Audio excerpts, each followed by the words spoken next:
It's not like we go and like talk to friends about our sex life. But you do it at Mindy's house. Which male G-spot. So this is what we would call pegging. Fuck yeah, I loved it. Have socks handy for cleaning. And Remy also just bobs in and out because he won't not be able to.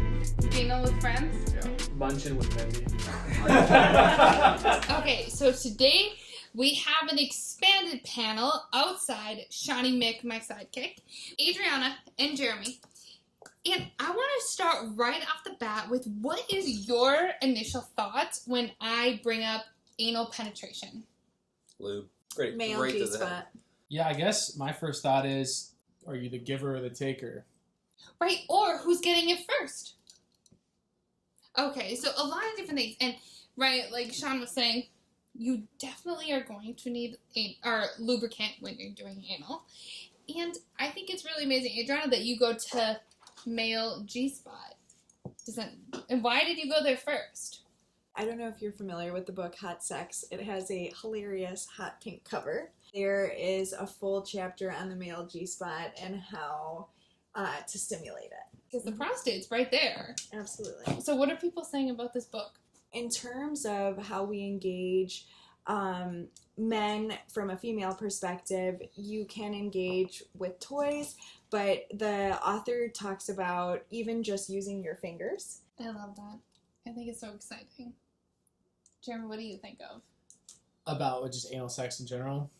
Okay, so women using their fingers, men, and actually how your G-spot is right there. Yeah, I mean, look, it's not like we go and like talk to friends about our sex life and what we're up to, but But you do it at Mindy's house. Which no, yeah. Which is the whole point of this podcast. This was, guys, as a friendly brunch.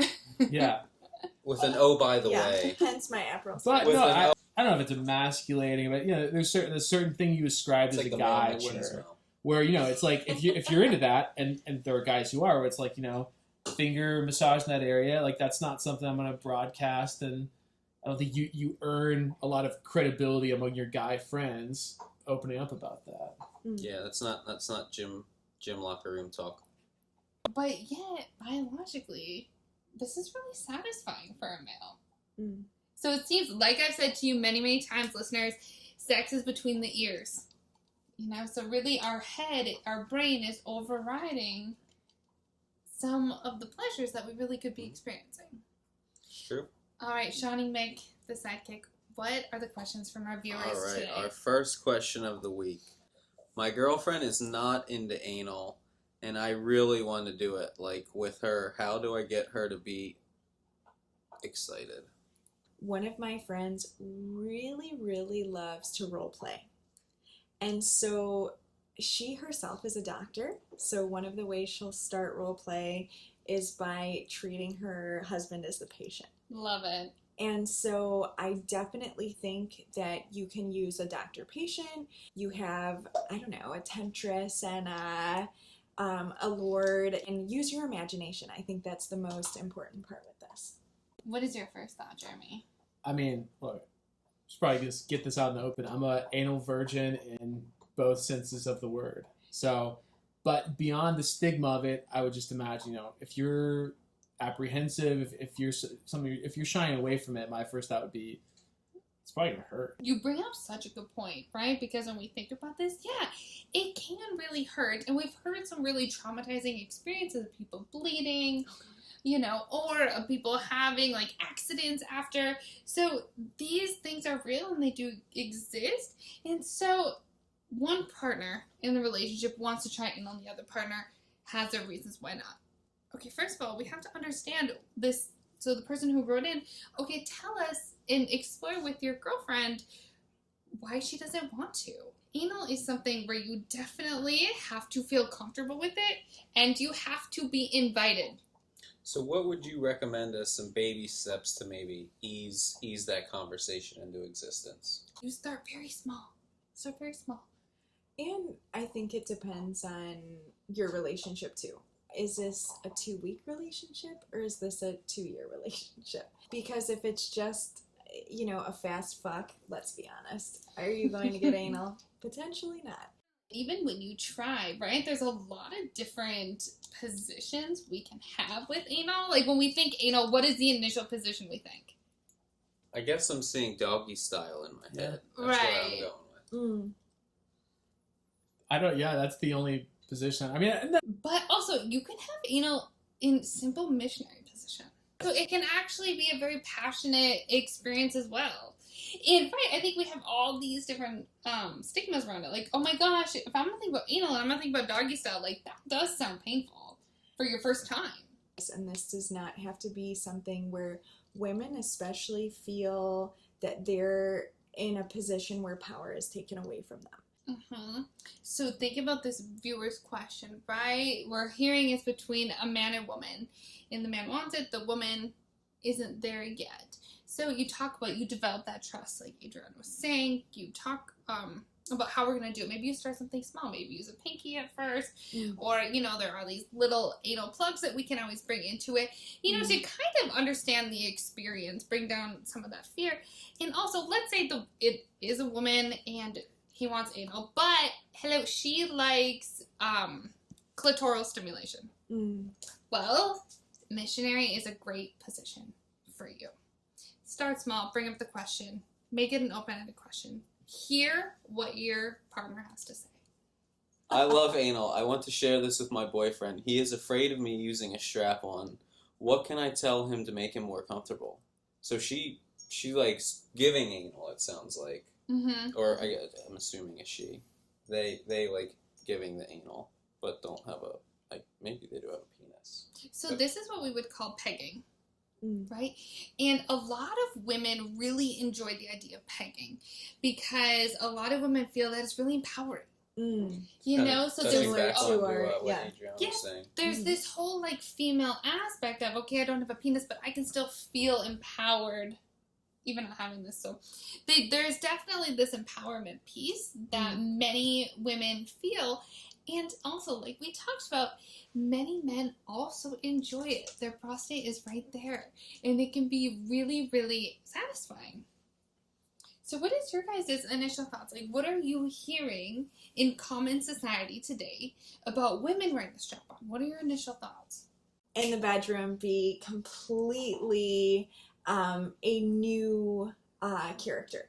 And so that's where put these roles aside and allow the roles to take a new direction as you engage. It's a really good point, because I think societal roles, what we hear from our religious base, what we hear from the people who raised us of what is right and wrong.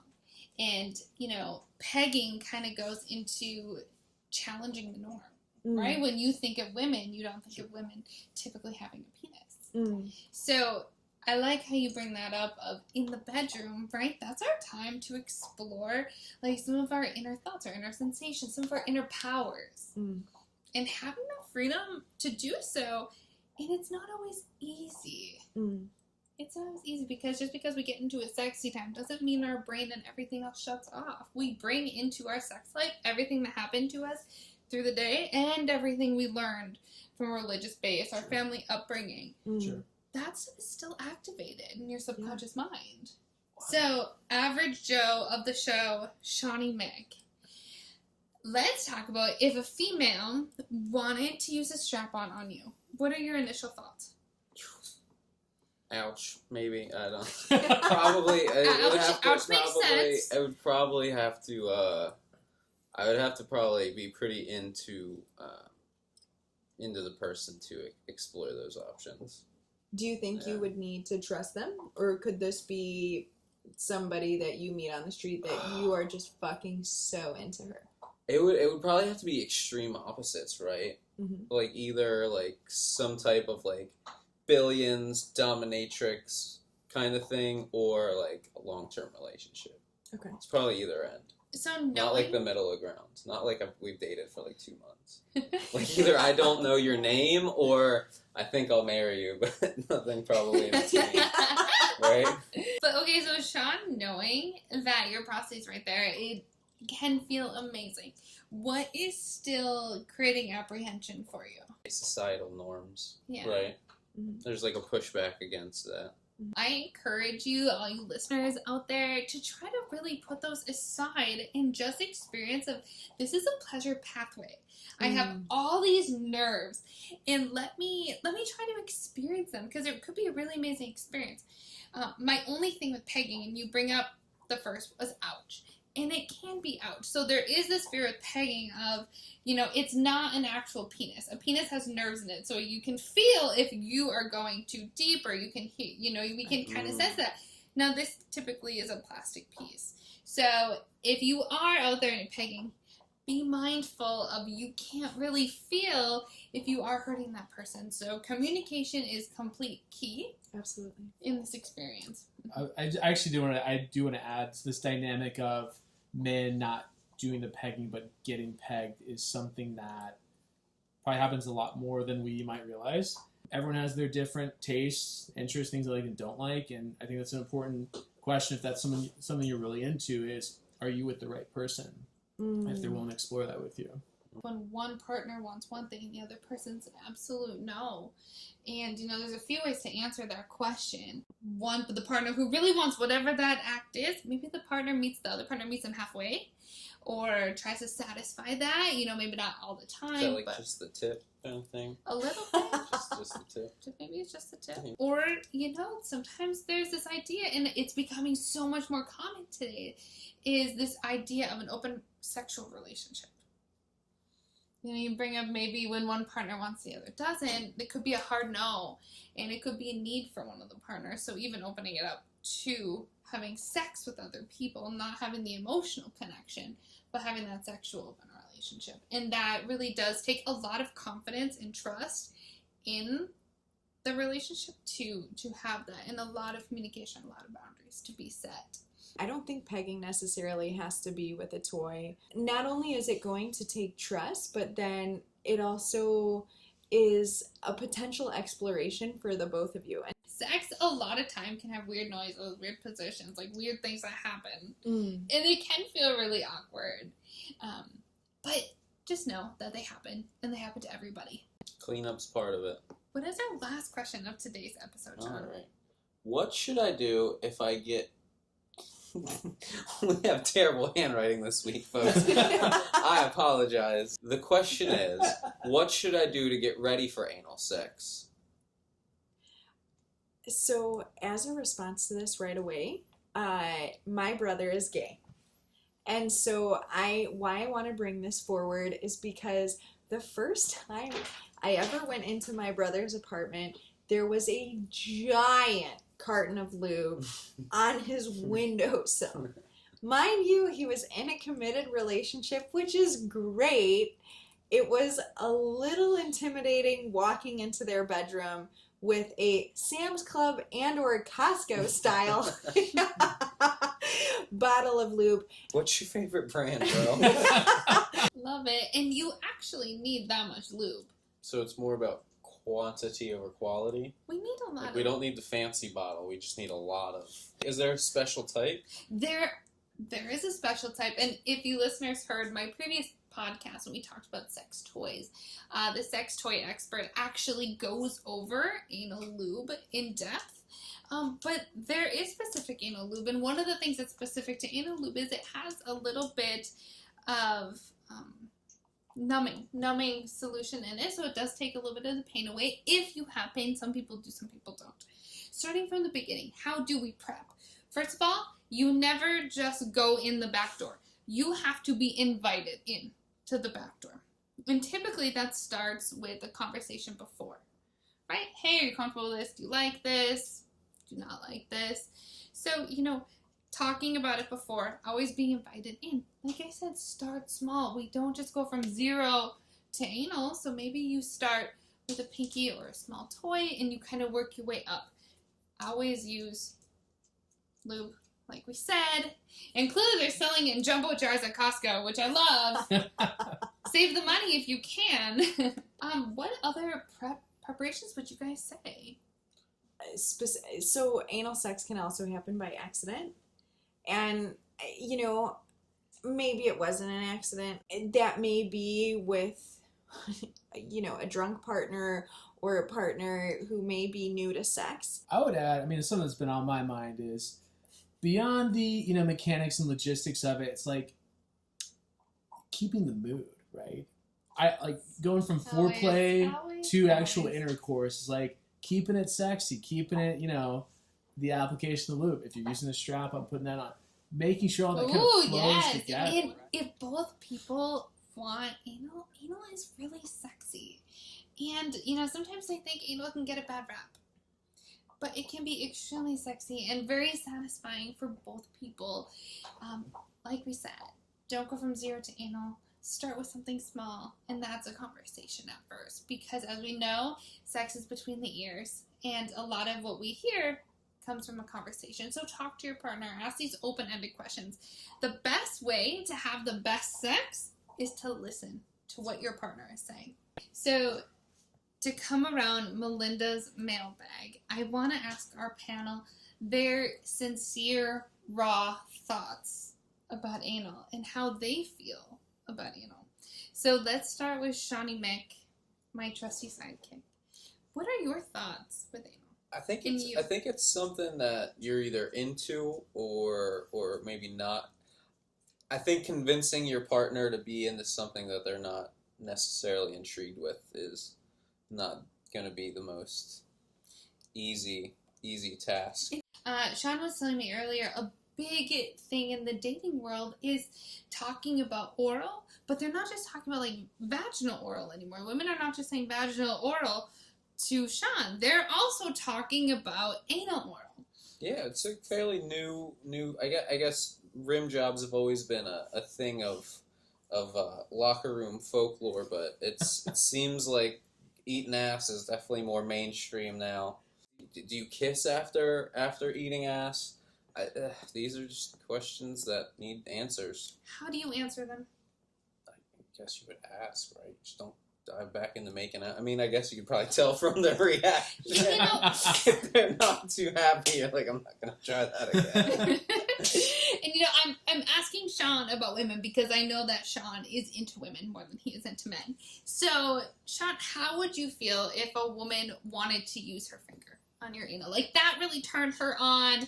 Like, how would you feel if she was like, hey, I'm really into this. Like, this really turns me on. Can I do this? Can I use my finger? Probably heat of the moment. I think there would have to be some sexual juices flowing for me to be intrigued.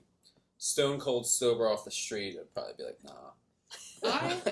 Couple whiskey sours, attractive girl. Where are fingers going? Who knows? Who's to say? Gotta make them happy one way or another.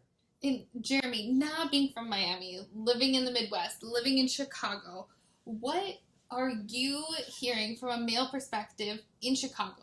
Everything we've talked about so far, trust, where you are in the relationship, how adventurous you are, all important. For me, and I think a lot of other guys I know, I equate it to you walk to McDonald's, right? They came out with this new... No, seriously. They came out with this McGourmet. It's supposed to be better. Costs a little bit more. It's supposed to taste better. I'm used to eating McDoubles my whole life. Like, they're pretty good. I know what I'm going to get. I'm in a routine.